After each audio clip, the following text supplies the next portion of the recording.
ఇవాళ కేటీఆర్ వేసినటువంటి పిటిషన్కి సంబంధించి ఏదైతే ఏసీబీ నమోదు చేసిందో కేసు ఫార్ములా ఈ రేస్ మీద ఆ ఎఫ్ఐఆర్ని సవాల్ చేస్తూ ఆ ఎఫ్ఐఆర్ను క్వాష్ చేయాలంటూ హైకోర్టులో కేటీఆర్ వేసినటువంటి పిటిషన్ మీద వాదనలు పూర్తయినాయి.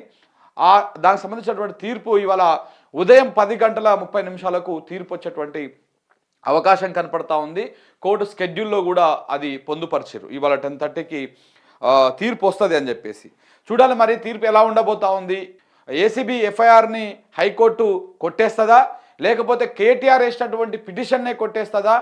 విచారణ ఏ విధంగా జరగబోతా ఉంది? మరొక వైపు ఈడీ దూకుడు పెంచుతూ ఉంది ఇదే కేసులో. దీనికి సంబంధించినటువంటి అంశాలను కూడా మనము మాట్లాడదాం.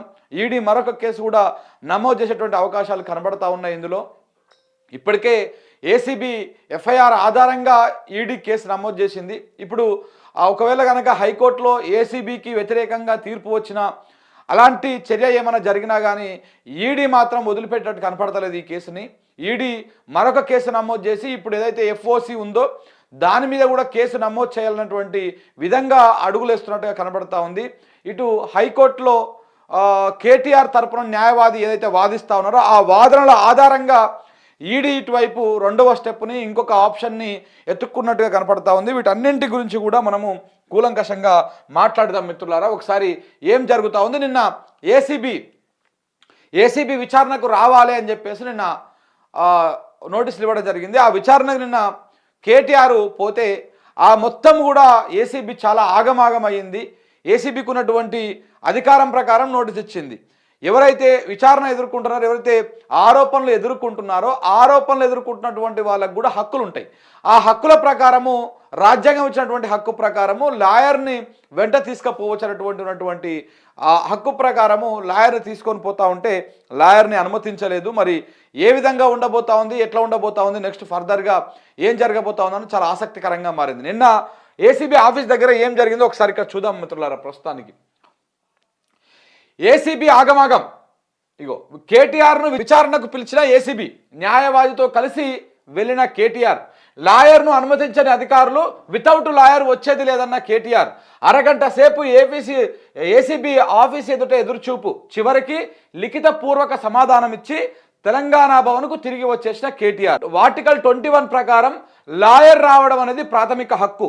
కేటీఆర్ అడ్వకేట్ సోమభరత్ కీలక వ్యాఖ్యలు.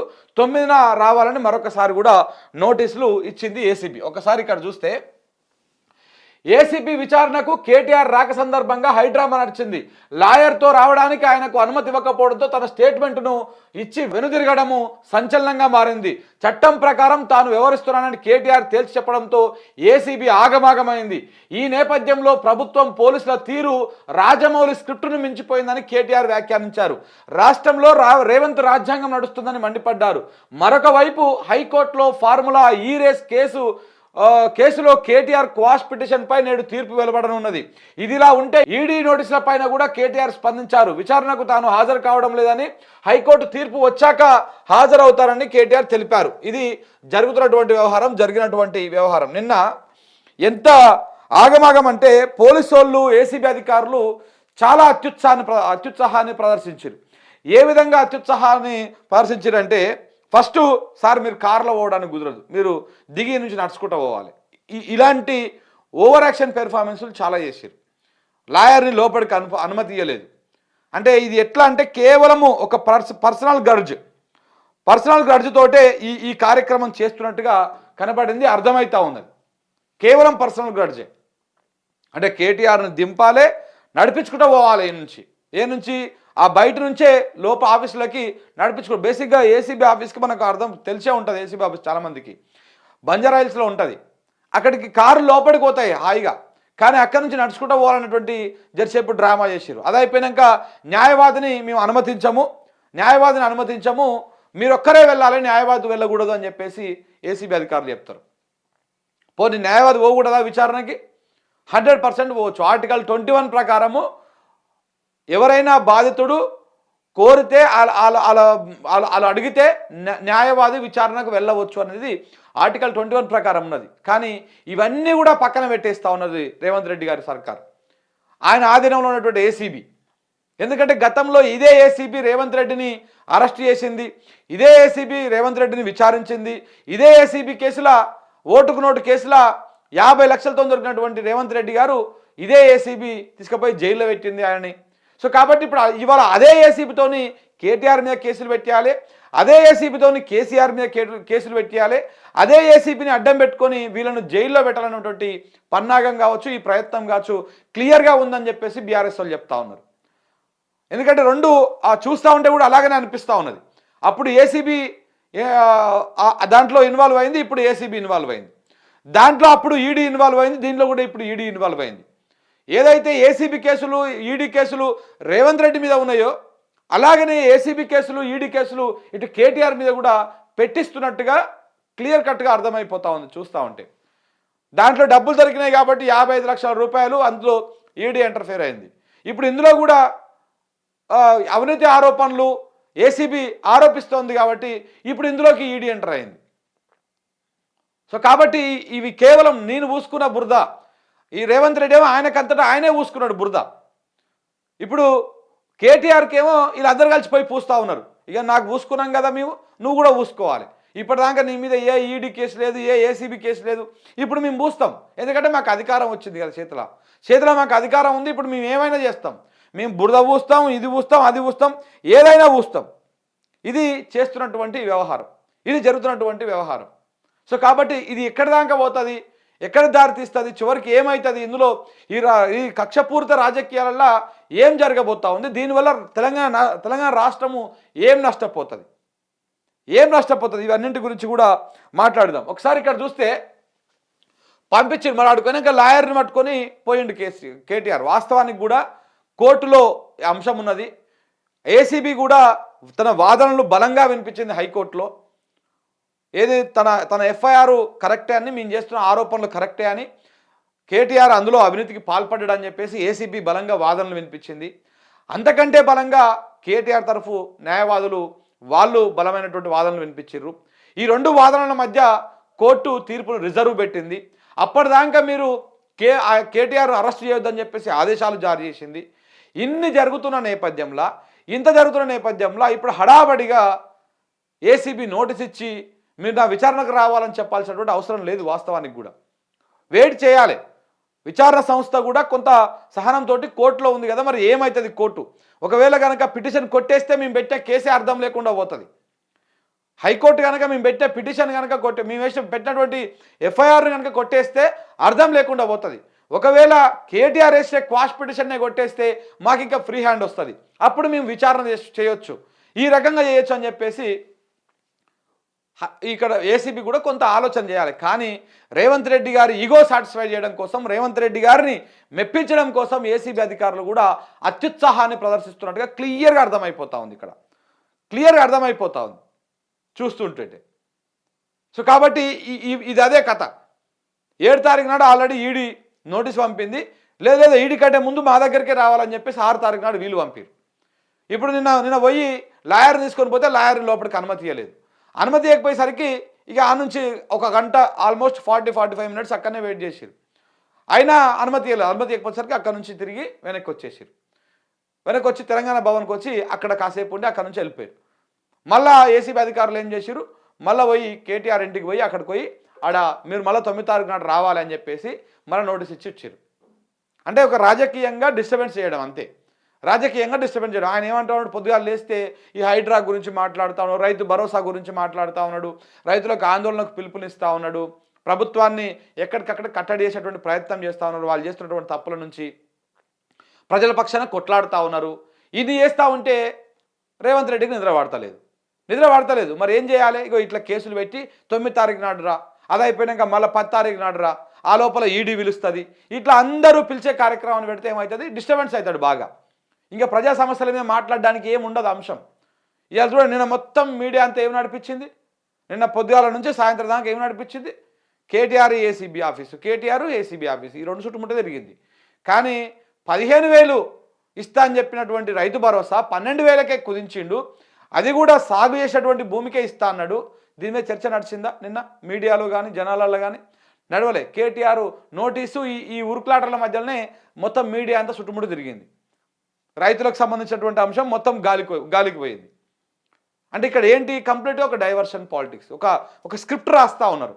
ఆ స్క్రిప్ట్ ప్రకారమే మొత్తం సినిమా నడిపిస్తా ఉన్నారు. అదే ఈ స్క్రిప్ట్ చూడండి. మరో డ్రామాకు రేవంత్ ప్లాన్, ఏసీబీ విచారణ పేరుతో సినిమా కథ అల్లుదామనే ప్రయత్నం, రైతు భరోసా మోసాన్ని కప్పిపుచ్చుకోవడానికే ఈ డ్రామా, హైకోర్టులో తీర్పు రిజర్వ్ చేశాక ఇది అవసరం లేదు, రాష్ట్రంలో రేవంత్ రెడ్డి రాజ్యాంగం నడుస్తోంది, 420 హామీలను అమలు చేసేదాకా వదిలిపెట్టాం, రేవంత్ సర్కార్ పైన తీవ్ర స్థాయిలో మండిపడ్డ కేటీఆర్. ఇది నిజంగానే వాస్తవం. ఇది ఒక సినిమా అన్నమాట. అంటే ఎప్పుడైతే ప్రజా వ్యతిరేకమైనటువంటి నిర్ణయాలు తీసుకుంటుందో రేవంత్ రెడ్డి సర్కారు, అప్పుడే పిఆర్ స్టంట్లు చేస్తూ ఉంటుంది, అప్పుడే డైవర్షన్ పాలిటిక్స్ చేస్తూ ఉంటుంది, అప్పుడే రకరకాలుగా జనాలని మభ్యపెట్టేటువంటి వ్యవహారం చేస్తూ ఉంటుంది. నిన్న ఇంకా క్విట్ ప్రోకో గురించి మాట్లాడరు, అది కూడా మాట్లాడతా.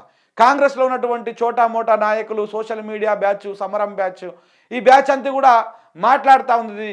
ఇందులో ఏది ఫార్ములా ఈ రేస్కి సంబంధించినటువంటి ఆ రేస్లో ప్రమోటర్గా ఉన్నటువంటి గ్రీన్కో కంపెనీ బీఆర్ఎస్ పార్టీకి డబ్బులు ఇచ్చింది, బాండ్ల రూపంలో డబ్బులు ఇచ్చింది, క్విట్ ప్రోకోకి పాల్పడ్డరు వాళ్ళు అని చెప్పేసి మాట్లాడడం జరిగింది. అంటే గురువింద గింజ తన కింద ఉన్న నలుపుదల ఉన్నట్టు కాంగ్రెస్ పార్టీ కూడా సేమ్ యాస్టీస్గా ఆ పార్టీకి కూడా ఇదే గ్రీన్కో కంపెనీ డబ్బులు ఇచ్చింది, 9 విడతలుగా పైసలు ఇచ్చింది. దాంతోపాటు ఏదైతే ఎలక్ట్రోలర్ బాండ్ల మీద ఆరోపణలు చేస్తూ ఉన్నారో అదే ఎలక్ట్రోలర్ బాండ్లతోటి 1345 కోట్ల రూపాయలు ఈ కాంగ్రెస్ పార్టీకి నిధుల రూపంలో వచ్చినాయి, బాండ్ల రూపంలో వచ్చినాయి. మరి వీటన్నింటికి సమాధానం చెప్పాలి. ప్రతి కంపెనీ, ప్రతి పార్టీకి ఇప్పుడు మైహోం రామేశ్వరరావు ఉన్నాడు, ఆయన కూడా ఎలక్ట్రోలర్ బాండ్లు ఇస్తాడు ఎవరికి, పార్టీలకు. కాకపోతే ఆయనకు అనుకూలంగా ఉన్న పార్టీ కొంత ఎక్కువ ఇస్తాడు, వ్యతిరేకంగా ఉన్న పార్టీ కొంత తక్కువ ఇస్తాడు. కానీ మొత్తానికైతే అన్ని పార్టీలకు ఇచ్చేటువంటి కార్యక్రమం ఇస్తారు వీళ్ళు. మెగా కృష్ణారెడ్డి ఉన్నాడు, మెగా కృష్ణారెడ్డి ఇయ్యడా? మరి మెగా కృష్ణారెడ్డి ఇవ్వకపోతే ఇప్పుడు ఆయన సుంకిశాల ప్రాజెక్ట్ ఆయన కానే ఉంది, ఎందుకు ఆయనకి ఇచ్చినావు? నీ కొడంగల్ లిఫ్ట్ అని పెట్టినావు, కొడంగల్ లిఫ్ట్ కూడా అదే మెగా కృష్ణారెడ్డికి అప్పచెప్పినావు కదా. మెగా కృష్ణారెడ్డి ప్లస్ మన పొంగులేటి శ్రీనివాసరెడ్డి రాఘవ కన్స్ట్రక్షన్. ఇది కాదా క్విట్ ప్రోకో? నీ మంత్రివర్గంలో ఉన్నటువంటి మంత్రికి, నీ క్యాబినెట్లో ఉన్నటువంటి మంత్రికి, ఆయనకు సంబంధించినటువంటి కంపెనీకి నువ్వు ఎట్లా ఇస్తావు ప్రాజెక్టు, కాంట్రాక్ట్ ఎట్లా ఇస్తావు? అది కాదా క్విట్ ప్రోకో? సో కాబట్టి 100% ఈ ప్రభుత్వం చేస్తూ ఉన్నది. ఏదో చేయవో ఏదో అయిపోయింది. నిన్న ఏం ప్లాన్ చేసిరంటే, ఎందుకు ఇంత డ్రామా చేసిర్రు ఏసీబీ అధికారులు, ఎందుకు ఇంత ఆగమాగం అయ్యిర్రు, దేనికోసం ఇంత ఆగమయ్యిర్రు, అసలు ఏం చేద్దామనుకుంది నిన్న ఈ మీడియా కానీ, ఈ రేవంత్ రెడ్డి బ్యాచ్ కానీ, ఈ సైకో బ్యాచ్ కానీ ఏం చేద్దాం అనుకుందో ఒకసారి మీకు చెప్పేటువంటి ప్రయత్నం చేస్తా. ఏసీబీ ఆఫీస్కి కేటీఆర్ను పంపించి ఏం చేద్దాం అనుకున్నారంటే, ఈయన లోపలికి పోతాడు కదా విచారణకి, ఈయన ఆఫీస్ లోపలికి పోతాడు కదా. ఇప్పుడు కేటీఆర్ చెప్పని మాటలన్నీ, ఈ స్టేట్మెంట్లు అన్నీ కూడా ఇగో కేటీఆర్ ఒప్పుకున్నాడు, ఇవన్నీ చేసిండు అని ఏసీబీ ద్వారా మీడియాకు, ఎలాగో మన మీడియా ఉంది కదా, ఈ పెయిడ్ మీడియా ఉంది కదా, ఈ మీడియాకు మొత్తం లీకులు ఇచ్చేస్తారు. ఇప్పుడు బిగ్ టీవీ కానీ, TV5 కానీ, లేకపోతే V6 కానీ, ఇవి బిగ్ టీవీ, V6 ఫక్త్ కాంగ్రెస్ ఛానల్. బిగ్ టీవీ ఏమో రేవంత్ రెడ్డిదే స్వయంగా, ఇంకా V6 ఏమో కాంగ్రెస్ సంబంధించినటువంటి ఎమ్మెల్యే, ఎంపీ, ఇద్దరు ఎమ్మెల్యేలు ఉన్నటువంటి వాళ్ళ కుటుంబం అది. సో కాబట్టి ఈ కాంగ్రెస్ ఛానళ్ళు ఏవైతే ఉన్నాయో ఇవన్నీ కూడా ఫక్త్ కాంగ్రెస్ ఛానల్లే కాబట్టి ఇలా లీకులు ఇచ్చేసి, కేటీఆర్ తప్పు ఒప్పుకున్నాడు, కేటీఆర్ ఫార్ములా ఈ రేస్లో ఈ మాటలు మాట్లాడిండు, ఏసీబీ విచారణలో ఒప్పేసుకున్నటువంటి కేటీఆర్, ఇట్లాంటి ఒక డ్రామా నడిపిద్దామని చూసారు నిన్న. ఆయన లోపల ఏం మాట్లాడినా సరే వీళ్ళకి అనుకూలమైనటువంటి విధంగా దాన్ని బయట ప్రచారం చేసి ఒక బురద జల్లి నిజంగానే తప్పొప్పుకున్న కేటీఆర్ ఈ రకంగా తీసుకున్నా అని చెప్పేసి ఒక డ్రామాని క్రియేట్ చేసి మిస్యూజ్ చేద్దామనేటువంటి ప్రయత్నం చేశారు. కానీ తెలివిగా కేటీఆర్ దాన్ని ఆదిలోనే అడ్డుకట్ట వేసిండు. అరే నేను వస్తారా భయ విచారణకు తప్పకుండా, కాకపోతే నా వెంట లాయర్ వస్తాడు, అదేం అక్రమం కాదు, ఆర్టికల్ 21 ప్రకారం నాకున్న హక్కు అది. సో కాబట్టి నేను 100% వస్తా అని చెప్పేసి ఆయన చెప్పడం జరిగింది. దాంతో ఏమైంది, ACB plan, Revanth Reddy plan beds కొట్టింది. అనుకున్నది ఒకటి, అయ్యింది ఒకటి, బోల్తా కొట్టిందిలే బుల్బుల్ పిట్ట అని మన రేవంత్ రెడ్డి గారి పాట ఉల్టా పల్టా అయిపోయింది. అయితే ఇంకొకటి ఏం టార్గెట్ పెట్టుకుంటే, రేపు 14 తారీఖు నాడు మన రేవంతుల వారు ఫారిన్ టూర్కి పోతున్నాడు. ఫస్ట్ ఆస్ట్రేలియా పోతున్నాడు, అక్కడ నుంచి దావోస్కి పోతున్నాడు, అక్కడ పెట్టుబడులు తీసుకొస్తా అని పోతా ఉన్నాడు. మరి ఉన్నవి పెట్టి వస్తానికి పోతా ఉన్నాడు తెలియదు. కానీ ఇట్లా 14 తారీఖు నాడు ఆయన అక్కడ పోతా ఉన్నాడు. అక్కడికి పోయే లోపల 14 తారీఖు లోపల కేటీఆర్ను అరెస్ట్ చేసి లోపలయ్యాలి. ఎట్లన్నా చేసి 14 తారీఖు లోపల అరెస్ట్ చేసి లోపటేయాలి. ఇది ఆయన టార్గెట్ పెట్టుకొని కూర్చున్నాడు. నేను పోతా 20 రోజులు, నేను వచ్చేదాకా రావద్దు, లేకపోతే 14 తారీఖు లేదా 15 తారీఖు లోపల అరెస్ట్ చేయాలనేటువంటి ప్రయత్నంతో అడుగులేస్తూ ఉన్నారు. ఒకవైపు ఈడీని ఎగదోస్తూ ఉన్నారు, ఒకవైపు ఏసీబీ నోటీసుల మీద నోటీసులు ఇస్తూ ఉన్నది, ఒకవైపు తీర్పు రిజర్వ్లో ఉన్నది. ఇవన్నీ నడుస్తూ ఉన్నాయి. ఇద్దరు నడుస్తూ ఉన్నాయి. కానీ ఎందుకు ఇదంతా చేస్తూ ఉన్నారంటే కేవలం కక్షపూరిత రాజకీయమే. 14 తారీఖు ఈయన వెళ్ళిపోతాడు. ఆ వెళ్ళిపోయే లోపల అరెస్ట్ చేయాలి. ఇది ఆయన ప్లానింగ్. అందుకే ఈ హైడ్రామా అంత కథ కూడా దానికోసమే. ఇప్పటిదాకా ఇదే ఏసీబీ హైకోర్టు అడిగింది, చాలాసార్లు అడిగింది. మొత్తం ఎన్నిసార్లు హైకోర్టులో విచారణ అయ్యింది అయ్యా అంటే ఇక్కడ చూడండి, 20 తారీఖు నాడు, 27 తారీఖు నాడు, 31 తారీఖు నాడు ఈ 3 రోజులు విచారణ జరిగింది, 3 విడతలుగా. సో ఇప్పుడు 3 సార్లు హైకోర్టు బెంచి ఒకటే ప్రశ్న అడిగింది.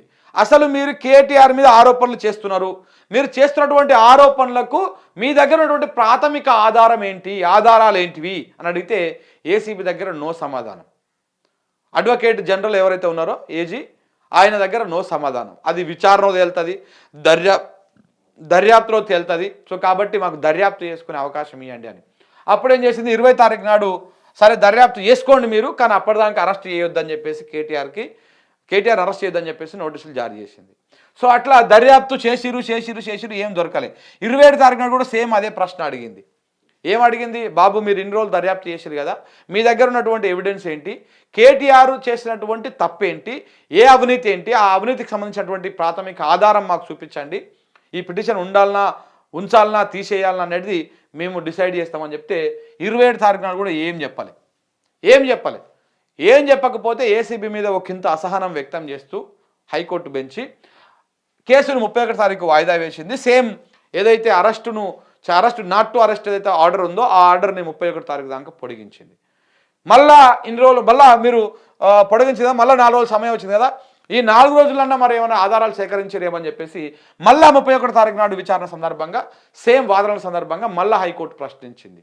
ఎవరిని, ఏసీబీ తరఫున వాదిస్తున్నటువంటి అడ్వకేట్ జనరల్ గారిని ప్రశ్నిస్తే అప్పుడు కూడా ఆయన దగ్గర ఎలాంటి సమాధానం లేదు, ఎలాంటి ఆధారం లేదు, కోర్టుకు ఏవి కూడా చూపించలేకపోయాడు. వాదనలంతా జరిగిపోయినాయి.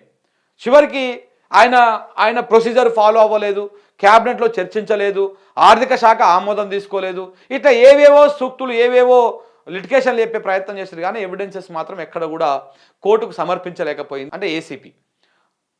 సో దాంతో ఏమైంది, ఇంకా ఇదంతా కథ ఎట్లా ఉందని చెప్పేసి ఆ 2 సైడ్ వాదనలు విన్నాక కోర్టు తీర్పును రిజర్వ్ పెట్టి తీర్పు వచ్చేంత వరకు మీరు విచారణ చేసుకోండి, కానీ తీర్పు వచ్చేంత వరకు మీరు కేటీఆర్ అరెస్ట్ చేయవద్దని చెప్పేసి రిజర్వ్ చేసి పెట్టింది. ఇవాళ 10:30కి షెడ్యూల్ అయింది తీర్పు. కానీ నిన్ననే ఏసీబీ డ్రామా చేసేసింది, నిన్ననే ఏదో చేద్దామనే ప్రయత్నం చేసింది నిన్ననే. దాంతోపాటు ఈడీ కూడా ఒకవైపు ఉవ్విల్లూరుతా ఉంది, ఎప్పుడొస్తాడు కేటీఆర్ మా బోన్లకి అని చెప్పేసి, ఎప్పుడు వేసేద్దాం లోపల. ఇప్పటికే కవితను తీసుకుపోయి పెట్టారు కదా, కొన్ని రోజుల పాటు ఆమె అందులో పెట్టేసి ఈ బీజేపీ కాంగ్రెస్ 2 రాష్ట్రంలో మిలాఖత్ అయిపోయి ఎంపీ సీట్లల్లో నువ్వు 8 తీసుకో, నేను 8 తీసుకుంటా, మనకున్నదిగా తోక పార్టీ ఇంకోటి, బీజేపీకి అవసరమే అది, కాంగ్రెస్కి అవసరమే ఎంఐఎం, ఈ తోక పార్టీకి ఒకటి ఇద్దాం అని చెప్పేసి 8 వీళ్ళు వంచుకురు, ఉన్న ఒక తోక పార్టీకి ఒకటి ఇచ్చారు. ఇది వీళ్ళు వంచుకున్నాయి, జనం ఓట్లేసి వచ్చినాయి కావు, ఇవి పంచుకుర్రు. ఇది నువ్వు తీసుకోరా, ఇది నువ్వు తీసుకో, ఇది వానికి ఇచ్చేద్దాం. సో ఇట్లా పంచుకుంటే జరిగినటువంటి ఎన్నికలు ఎంపీ ఎన్నికలు, అది ఆ రకంగా అప్పుడు అట్లా చేసారు. ఎందుకంటే కేసీఆర్ను ఆత్మస్థైర్యం దెబ్బగొట్టాలి, ఎక్కడ కూడా పార్టీని బలంగా రానియకూడదు అని చెప్పేసి అది అయిపోయినాక ఇప్పుడు కేటీఆర్ను లోపటేయాలి. దానికోసం ఉవ్విల్లూరుతుంది, ఇటు ఏసీబీ ఉవ్విల్లూరుతుంది, అటు ఈడీ. ఎందుకంటే బీఆర్ఎస్ పార్టీనే నామరూపాలు లేకుండా చేయాలి. ఈ పార్టీ ఉంటే ఊరికే తెలంగాణ అంటది, ఊరికే మా రైతులకు ఇది వస్తలేదంటది, ఊరికే మా ఊళ్ళకి పింఛన్ వస్తలేదంటది, తెలంగాణకి ఇది కావాలంటది, అది కావాలంటది. తెలంగాణ నెంబర్ 1 పోతా ఉంది ఒకవైపు, బీజేపీలో కూడా బాగా మండుతూ ఉంది ఇప్పుడు. ఎందుకంటే మా గుజరాతే ఉండాలి ఎప్పుడు నెంబర్ 1లా, ఈ తెలంగాణ చంద్రబాబు వస్తా అంటున్నాడు ముంగల్కి అని చెప్పేసి ఇక్కడ ఈ రకమైన ప్రయత్నం. కేటీఆర్ను లోపలేస్తే బీఆర్ఎస్ను ఏం దెబ్బతీద్దాం అనుకుంటున్నారో తెలియదు, కానీ బీజేపీ కాంగ్రెస్కి మాత్రం బ్యాండ్ బాజా మామూలుగా ఉండదు, 100% ఉంటుంది. ప్రజలు కూడా ఇప్పుడు తెలుసుకుంటారు వాస్తవాలు అన్నీ కూడా. అంటే ఏం జరుగుతూ ఉంది, ఏమవుతా ఉన్నది, ఎట్టట అనేది. సో కాబట్టి ఇన్ని రకాలుగా ప్రయత్నాలు చేసినా కానీ హైకోర్టులో జరగలేదు. మరి 10:30కి ఎలాంటి తీర్పు రాబోతా ఉన్నది, ఏం జరగబోతా ఉన్నది, ఇవన్నీ కూడా చూడాల్సినటువంటి అవసరం ఉత్కంఠగా ఉన్నది. సో కాబట్టి ఇట్లా మీడియాలో పెట్టి ఏదోదో ప్రచారం చేసి ఏదో ఒక రకంగా తప్పుడు ప్రచారం చేసి ఒక ఒక ఒక ఆనందాన్ని పొందామనేటువంటి ప్రయత్నం చేశారు. కానీ అది బిస్కెట్ అయిపోయింది, అది బెడ్సి కొట్టింది, అది చివరికి తిరిగి ఇది అవుతా ఉన్నది. ఇప్పుడు ఈ నేపథ్యంలో ఇంకొక వార్త వస్తూ ఉంది. ఇప్పుడు కేటీఆర్ గారు ఏం చేసిర్రు, ఇగో ఇవాళ తీర్పు వస్తూ ఉంది 10:30కి. అయితే కోర్టు తీర్పు నేపథ్యంలో ఈడీకి ఒక సమాధానం పంపిరు. అయ్యా ఇప్పుడు కోర్టు తీర్పు ఉన్నది, తీర్పు అయిపోయినాక నేను మీ దగ్గరకు వస్తా విచారణకి, ఈ తీర్పు ఏమొస్తుందో చూద్దామని చెప్పేసి ఈడీకి లేఖ రాసిండ్రు, అంటే సమాధానం పంపిరు. పంపితే ఈడీ కూడా యాక్సెప్ట్ చేసింది. అయితే ఇందులో ఈడీ ఇంకొక తెలివిని ప్రదర్శిస్తూ ఉన్నది. ఏంటిదంటే ఏసీబీ పెట్టినటువంటి ఎఫ్ఐఆర్ని క్వాష్ చేయాలన్నటువంటి పిటిషన్ని హైకోర్టులో వేసిన సందర్భంగా హైకోర్టులో కేటీఆర్ తరపు న్యాయవాదులు ఏం వాదించారంటే, ఒకవేళ అవినీతి జరిగితే కేటీఆర్ మీద కేసు పెట్టినట్టు ఈ ఫార్ములా ఈరేస్ సంస్థ ఏదైతే ఉందో ఈ ఎఫ్ఓసి మీద కూడా కేసు పెట్టాలి కదా, మరి మీరు ఎందుకు పెట్టలేదు, దేనికి పెట్టలేదు అని చెప్పేసి కూడా అడిగితే అక్కడ సమాధానం లేదు. ఏసీబీ తరపు నుంచి సమాధానం లేదు. ఎందుకంటే అదొక అంతర్జాతీయ సంస్థ, దాని మీద కేసు పెడితే ఇజ్జత్ పోతుంది. ఆర్బిట్రేషన్ అని చెప్పేసి వాళ్ళు రివర్స్లో వీళ్ళ మీద కేసు వేసారు అనుకో, ఇక మొత్తం బిస్కెట్ అయిపోతుంది. తెలంగాణ పరువు గగ్గపాలు అయిపోతుంది. తెలంగాణ పరువు మొత్తం పోయి ప్రపంచవ్యాప్తంగా ఇజ్జత్ పోతుంది. ఇప్పటికే ఆ రేసును రద్దు చేసుకున్నందుకే ఇజ్జత్ మానం పోయింది ఆ సర్కిల్లో. సో ఇప్పుడు మళ్ళా వాళ్ళ మీద వీళ్ళు కేసు వేసిరు అనుకో, రివర్స్లో ఇది అటు తిరిగి ఈ ప్రభుత్వం మెడకే చుట్టుకునేటువంటి అవకాశం ఉంటుంది. కానీ ఇంకా ఇప్పుడు ఈడీ ఏం చేస్తుందంటే, ఇప్పుడు ఎక్కడైతే కేటీఆర్ తరఫు న్యాయవాదులు హైకోర్టులో వాదించిర్రో ఆ వాదనలను బేస్ చేసుకొని ఇప్పుడు ఎఫ్ఓసి మీద కూడా ఏదైతే ఫార్ములా ఈ రేస్ సంస్థ నిర్వహించే ఆర్గనైజేషన్ సంస్థ ఏదైతే ఉంటుందో దాని మీద కూడా కేసు పెడదామనేటువంటి ఆలోచనలో ఈడీ ఉన్నట్టు తెలుస్తూ ఉంది. ఇది లేటెస్ట్ అప్డేట్. ఒకవేళ అదే కనుక చేస్తే అది కూడా తిరిగి మళ్ళీ రేవంత్ రెడ్డి సర్కార్ వెనకే చుట్టుకుంటుంది. ఎందుకంటే వాళ్ళు ఊకోరు కదా, వీళ్ళు కేసు నమోదు చేయగానే వెంటనే వాళ్ళు రియాక్ట్ అవుతారు, వాళ్ళు కూడా ప్రభుత్వం మీద కేసు వేస్తారు. ఇగో ఇట్లా మాతోని 3 సంవత్సరాలకు ఒప్పందం చేసుకొని 1 సంవత్సరం నిర్వహించి మిగతా ఈ అర్ధాంతరంగా రద్దు చేసుకున్నారు, దీనివల్ల మాకింత నష్టమైంది, ఈ రకంగా ఇబ్బంది అయిందని చెప్పేసి వాళ్ళు కూడా కేసు వేసేటువంటి అవకాశం ఉంటుంది. సో కాబట్టి దాంతో ఏమవుతుంది, మొత్తానికే బెడ్స్ కొడుతుంది. అటు తిరిగి ప్రభుత్వం మెడకే చుట్టుకుంటుంది. ఇప్పుడు ఈ ఫోన్ ట్యాపింగ్ అనే ఒక దుకాణం పెట్టిరు. ఈ ఫోన్ ట్యాపింగు అనేది ఒక కేసును ఓపెన్ చేశారు రాగానే. ఎక్కడ పోయింది ఆ కేసు, ఎడ వండుకుంది, సుప్రీంకోర్టు దాకా పోయింది. రేపు 27 తారీఖు మళ్ళీ వస్తుంది విచారణకు. ఏమవుతుందంటే ఇక్కడ కూడా సేమ్ అదే కథ. ఫోన్ ట్యాపింగ్ కేసు అటు తిరిగి బ్లాక్ ముంబా, ఈ బ్యాచ్, ఇవన్నీ చుట్టుకుంటా ఉంది. వీళ్ళంతా ఎవరు, రేవంత్ రెడ్డి తొత్తులు, రేవంత్ రెడ్డికి అనుకూలంగా వ్యవహరించినటువంటి వ్యక్తులు. సో కాబట్టి ఏమవుతుంది, రేపన్నాడు మళ్ళీ ప్రాబ్లం అవుతుంది.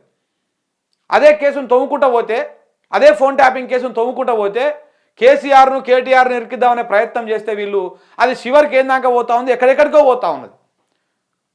అటువై ఈ ప్రభుత్వం మెడకే చుట్టుకుంటా ఉన్నది.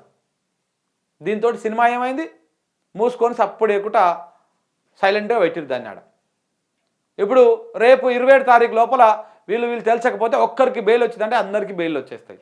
ఆ కేసు అట్లా అటకెక్కిపోతుంది. అంటే అందులో ఉంటే కదా, అందులో ఏమైనా దమ్ముంటే కేసు నిలబడుతుంది, అందులో నిజమైన సాక్ష్యాధారాలు ఏమైనా ఉంటే కేసు నిలబడుతుంది.